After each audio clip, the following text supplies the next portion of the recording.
सीता माता के बारे में 10 रहस्य जो महिलाओं को जानना जरूरी। पौराणिक काल में ऐसी कई महिलाएं हुईं जिन्हें हम आदर्श और उत्तम चरित्र की महिलाएं मानते हैं, लेकिन उनमें से सर्वोत्तम है माता सीता। जैसे श्री राम को पुरुषों में उत्तम पुरुषोत्तम कहा गया है, उसी तरह माता सीता को भी महिलाओं में सबसे उत्तम कहा गया है। इसके कई कारण हैं, आइए जानते हैं इस वीडियो के माध्यम से। चैनल में नए हैं तो चैनल को सब्सक्राइब करके नोटिफिकेशन बेल को ऑल में सेट करें। धर्मशास्त्रों में ऐसे ही अनेक गृहस्थ और पतिव्रता स्त्रियों के बारे में लिखा गया है, जो आज भी हर नारी के लिए आदर्श और प्रेरणा है। अनेक लोग माता सीता के जीवन को संघर्ष से भरा मानते हैं, लेकिन असल में उनके ऐसे ही जीवन में हर कामकाजी या गृहस्थी स्त्री के लिए बेहतर और संतुलित जीवन के अनमोल सूत्र छुपे हैं। कौन है माता पिता सीता माँ के? देवी सीता मिथिला के राजा जनक की श्रेष्ठ पुत्री थी, इसलिए उन्हें जानकी भी कहा जाता है। वाल्मीकि रामायण के अनुसार एक बार मिथिला में पड़े भयंकर सूखे से राजा जनक बेहद परेशान हो गए। तब इस समस्या से छुटकारा पाने के लिए उन्हें एक ऋषि ने यज्ञ करने और धरती पर हल चलाने का सुझाव दिया। उस ऋषि के सुझाव पर राजा जनक ने यज्ञ करवाया और उसके बाद राजा जनक धरती जोतने लगे। तभी उन्हें धरती में सोने की डलिया में मिट्टी में लिपटी हुई एक सुंदर कन्या मिली। उस कन्या को हाथों में लेकर राजा जनक ने उसे सीता नाम दिया और अपनी पुत्री के रूप में अपना लिया। यह रहस्य आज भी बरकरार है कि सीता के माता पिता कौन हैं। अब आप देखिए, ऐसी महिलाएं जिसे अपने माता पिता के बारे में कुछ नहीं पता है, वह राजमहल में पड़ी भड़ी। इस देश में ऐसी कई बालिकाएं हैं जिन्हें उनके माता पिता मंदिर की देहली, अस्पताल के बाहर या कचरे के ढेर पर छोड़ चले गए हैं। ऐसे बालिकाओं को अनाथ आश्रम में जगह मिलती है या भाग्यवश वे किसी अच्छे परिवार की बेटी बन जाती है। सैकड़ों ऐसी हैं जो कि सड़क पर अकेली ही भटकती रहती है। उन सभी महिलाओं को माता सीता की ओर देखना चाहिए और हौसला रखना चाहिए। दूसरा, माता सीता का विवाह। यदि मन में श्रेष्ठ के चयन की दृढ़ इच्छा है तो निश्चित ही ऐसा ही होगा। सीता स्वयंवर तो सिर्फ एक नाटक था। असल में सीता ने राम और राम ने सीता को पहले ही चुन लिया था।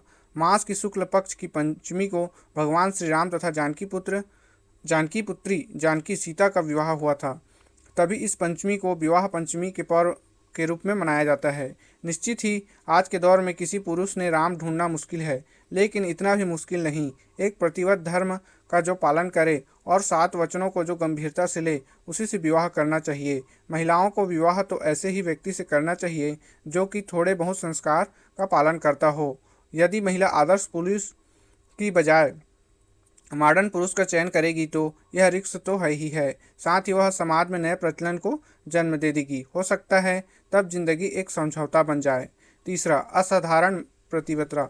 यह बहुत ही आश्चर्य है कि वनवास श्री राम को मिला, लेकिन माता सीता भी उनके साथ महलों के सारे सुख, धन और वैभव को छोड़कर चली गई, सिर्फ इसलिए उन्हें अपने प्रतिबद्ध धर्म को निभाना था। इसलिए कि उन्होंने 7 वचन साथ में पढ़े थे। उस काल में वन बहुत ही भयानक हुआ करता था, वहाँ रहना भी बहुत कठिन था, लेकिन माता सीता ने राम के साथ ही रहना स्वीकार किया।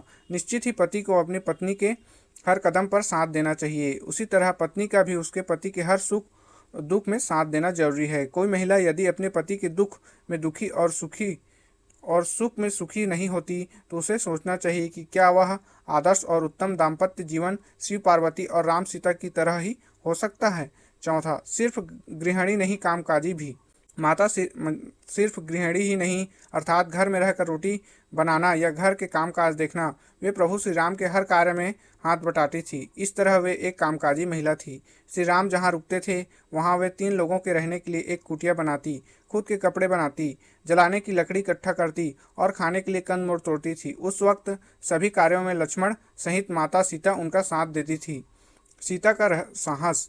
माता सीता जब रावण ने अपहरण किया तो उन्हें अशोक वाटिका में रखा। इस कठिन परिस्थिति में भी उन्होंने शील, सहनशीलता और साहस और धर्म का पालन किया।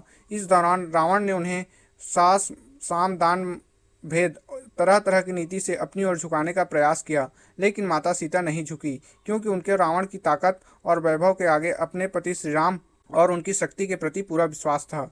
लंकापति रावण ने अपहरण करके 2 वर्ष तक माता सीता को अपनी कैद में रखा। इस कैद में माता सीता एक वाटिका की गुफा में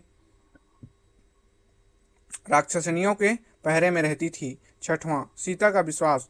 हनुमान जब लंका में अशोक वाटिका पहुंचे तो वे भगवान श्री राम की जो अंगूठी लाए थे वह सीता को दे दी। सीता माता बहुत खुश हुई। उन्होंने अपने कष्ट को व्यक्त किया और आशंका और निराशा भी जताई।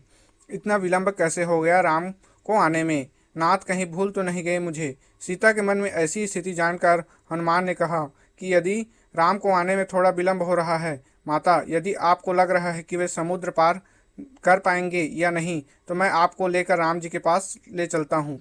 हनुमान जी ने उन्हें अपनी शक्ति का भरोसा और परिचय दिया। सीता हनुमान जी की शक्ति को देखकर आश्वस्त हो गई और समझ गई कि यह वानर ही मुझे राम के पास ले जा सकता है।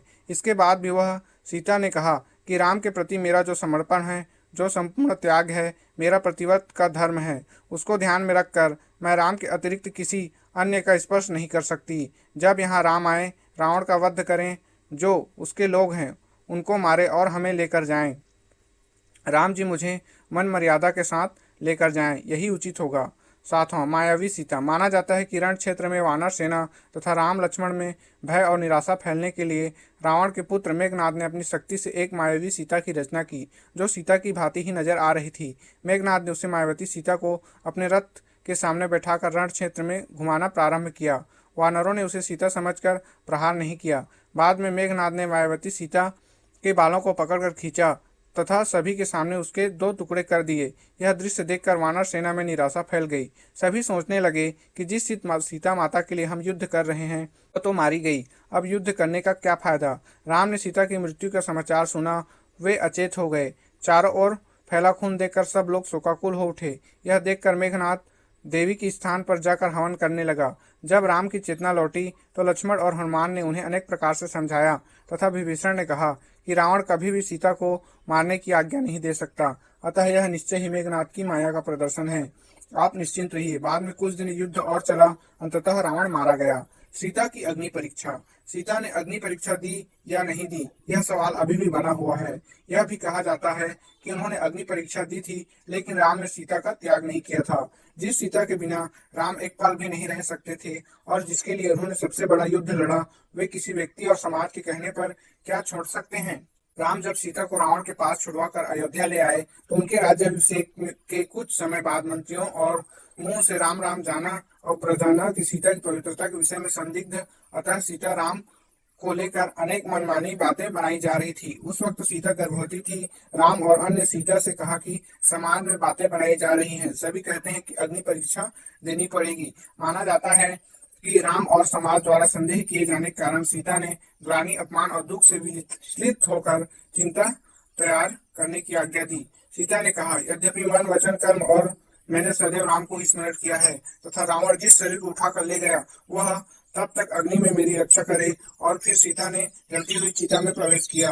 अग्निदेव ने प्रत्यक्ष रूप से धारण करके सीता को गोद में उठाकर राम के सम्मुख प्रस्तुत करते हुए कहा, वे हर प्रकार से पवित्र है।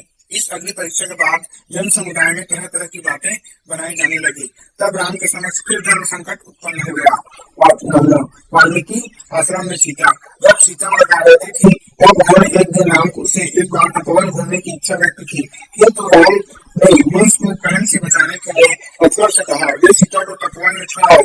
हालांकि कुछ जगह उन्हें उल्लेख है कि श्री राम का सम्मान उनकी प्रजा के बीच बना है, इसके लिए उन्होंने अयोध्या का मान छोड़ दिया और वन में जाकर वाल्मीकि आश्रम में रहने लगे।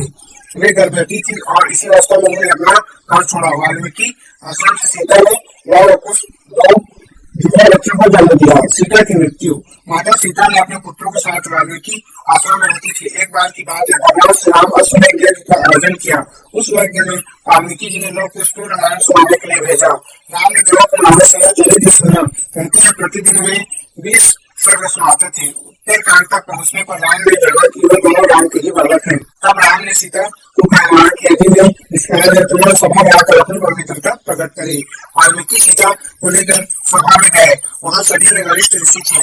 वरिष्ठ ऋषि ने कहा कि हे राम, मैं मरूं जैसे मैं पुत्र हूँ। जीवन में मैंने कभी झूठ नहीं बोला। ये दोनों तुम्हारे पुत्र है। यदि मैं झूठ बोल रहा हूँ तो मेरी तपस्या का फल मुझे न मिले। मैं दृढ़ दृष्टि से उसकी पवित्रता देख ली है। सीता का हाथ जोड़कर नीचे मुख करके बोली, हे सत्यवान, यदि मैं पवित्र हूँ तो धरती फट जाए और उसमें समा जाऊं। जब सीता ने कहा, राजा का फल आकर सिंहासन से फिर फाड़कर बाहर निकला। सिंहासन पर पृथ्वी देवी बैठी थी। उन्होंने सीता को गोद में लिया। सीता के बैठते हुए सिंहासन धरती में धंसने लगा और सीता माता धरती में समा गई। आगे की पद्म पुराण में इसका वर्णन और देते हैं। पद्म पुराण की कथा में सीता धरती में नहीं समा थी, बल्कि और सुधार का साथ है और उन्होंने भी से समाधि स्त्री की पूजा करें, वहाँ करें, किसी तरह है, कन्या प्यार और